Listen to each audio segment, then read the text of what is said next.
Good morning, children. Let us continue the lesson Ancient Civilization of India. In the previous video, we have studied about the development of Vedas as well as the Vedic systems, social system, political system, economic system. Now let us study the post-Vedic period. So the post-Vedic period is between 1000 BCE and 700 BCE. After Rig Veda is the oldest Veda among all Veda. Sama Veda, Yajur Veda and Atharva Veda appeared as the continuation and contributory. Appeared as it a continuation of Vedas. That is, contributory means playing a part in bringing something about. And these are the names after three priests who conduct three different types of yajnas. After conducting three different types of yajnas, these three were named. That is Saman, that is Udgatri, means singer. Advaryu, the one who recites Yajus, Sutras, and Atharvan, Angira, means priest of Agni. So, these were named after conducting these yajnas. Samaveda has taken much from Rig Veda. So, Samaveda is taken much from which Veda, children? Rig Veda, and with few alterations. Few here and there alterations have been done from the borrowed content and mainly consisted of shlokas, that means mantras that are recited at the time of yajna. So when it was recited at the time of yajna. Yajurveda had two different types of text. Yajurveda had two different types of text called black. Black means Krishna and white means Shukla. In the black Yajurveda, there are explanation. In black Yajurveda, there are explanation about the way of reciting mantras, and also has commentary and discussions. Commentary as well as discussions on the same. The white Yajurveda has only mantras but no explanation. There is a reference to iron, and hence we can conclude that this Veda is not before 1000 BCE. Atharva Veda is similar to which Veda? Rig Veda in its size as well as content, and it has taken much from the 10th mandala of Rig Veda.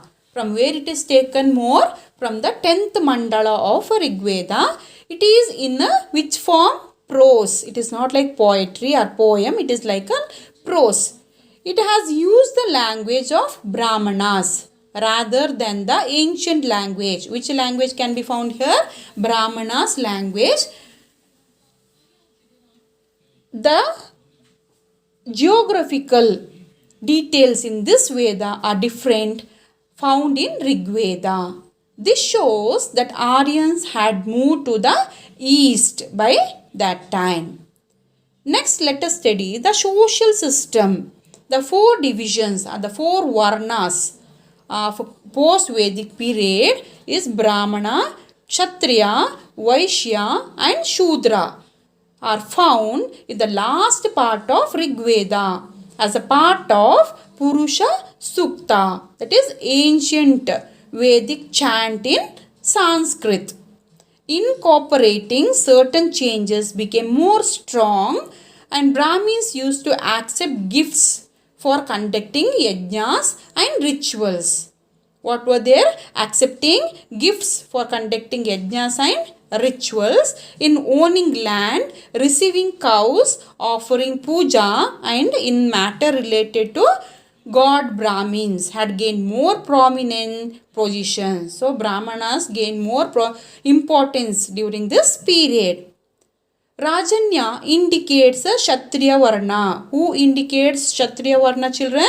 Rajanya indicates the Kshatriya Varna. Those who had the political power. Those who had the political power were called as Kshatriya irrespective of their origin. and Rajanyas who were soldiers trained in archery. They were soldiers and they were trained in archery and could wage war in chariots, gained a lot of importance. They were given more importance. The word Vaishya was found here and there, but they were supposed to offer gifts to other. They were supposed to offer gift to other. They could have been subjected to exploitation. They were also been subjected to exploitation means the act of treating someone unfairly in order to benefit from their work to one's whims and fancies. Whims means it is a sudden desire or change of mind. They neither had the right to perform yajna nor right to enter the place of yajna. They didn't had any permissions. They were placed lower than the first two varnas and still remained as Aryans. They were placed as a lower than the first two varnas and still they were remaining as a Aryans. Shudras were part of the Varna system. So, who were the part of Varna system? Shudras, but were kept at the lower end of it. But they were kept at the end, lower end. But Dasyus and Dasas were kept outside the Varna system. Who were kept outside the Varna system? Dasyus and Dasas. Gradually or slowly, they were integrated to Shudra Varna. Gradually, they were integrated, mixed with the Shudra Varna. Though the Shudras were accepted as a part of Varna system. Though they were accepted as a part of Varna system, they were not given any rights. They could have been thrown out or killed at any time. They were treated as a lower class.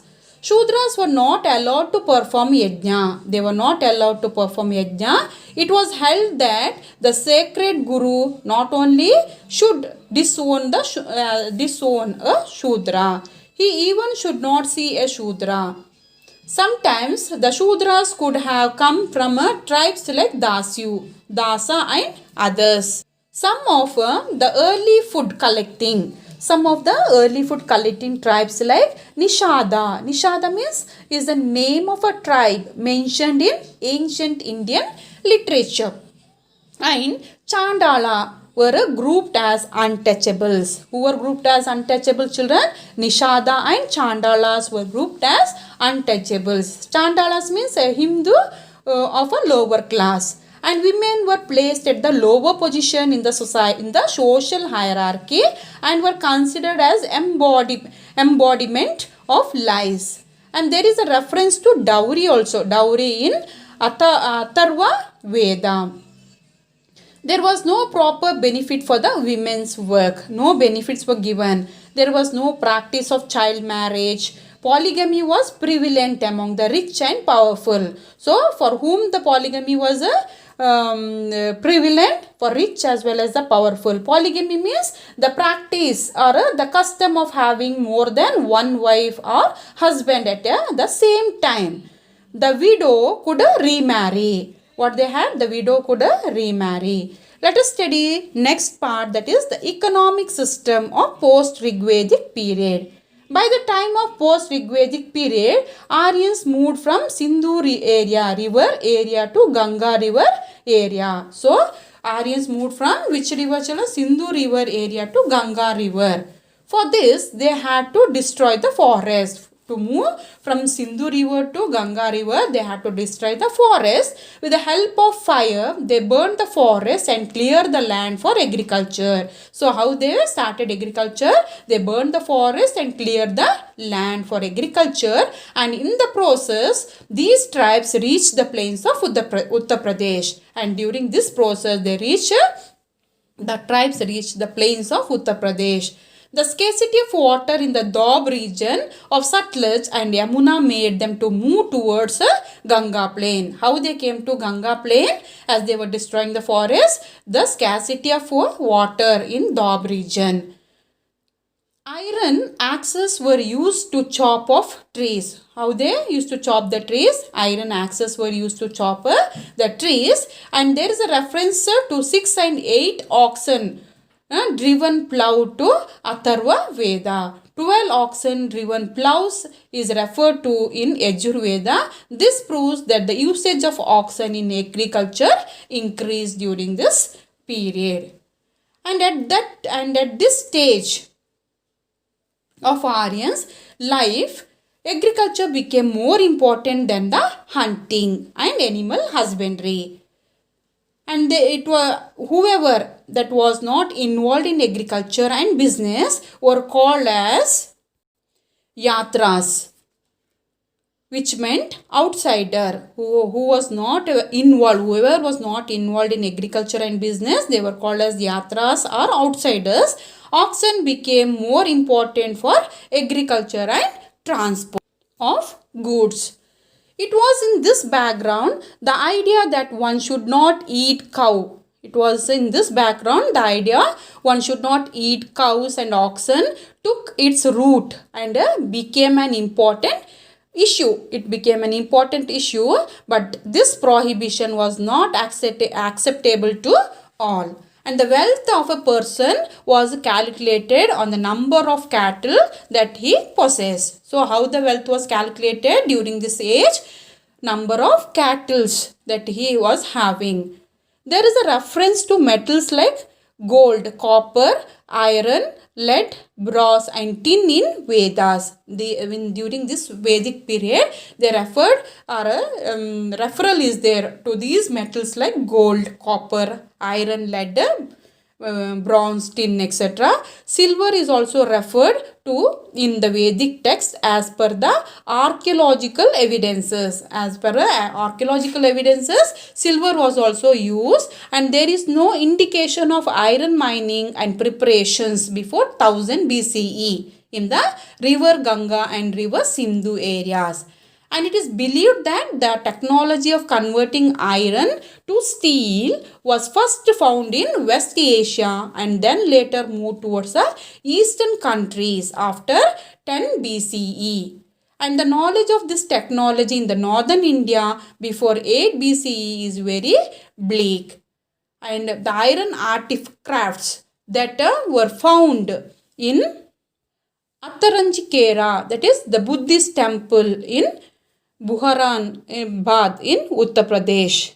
Bad in Uttar Pradesh, that is in West Uttar Pradesh, support this observation. So this is all about the economic system of post-Vedic period. So we shall continue the political system as well as the religious system of post-Vedic period in the next video. Hope you have understood, children. Thank you.